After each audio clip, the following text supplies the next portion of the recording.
Hello, I'm Bernard Hickey from interest.co.nz and welcome to a special economic weather report on interest rates ahead of the official cash rate decision by the Reserve Bank on Thursday. Everyone's asking what's happening to interest rates in the next 6 to 12 months. The Reserve Bank is likely to hold interest rates on Thursday, according to bank economists. I actually have a slightly different view. I think that they will cut another 25 basis points. But from the point of view of a borrower, or even a saver, this won't matter much, because banks are unlikely to pass on that cut in the form of lower mortgage rates or lower term deposit rates. That's because the international funding costs of the banks and hot competition for term deposits in New Zealand mean that they simply can't pass it on. So we could have a rate cut on Thursday, but virtually nothing happening from the banks.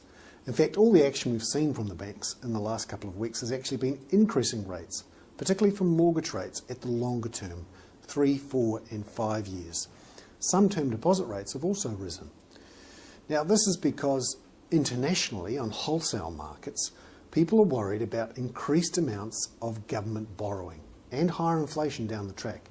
So they're pushing up long-term wholesale interest rates, and that's being passed on here in the form of higher 3, 4, 5-year mortgage rates. So this brings us to the question, what should you do if you've got a mortgage that's rolling over shortly? Well, my view is that interest rates for mortgages have pretty much bottomed out. We might see slight falls, maybe in the 6-month rates, unlikely in the variable rates.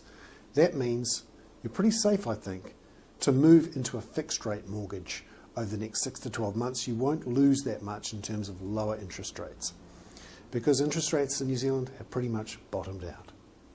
I'm Bernard Hickey. That was a special economic weather report brought to you in association with ASB.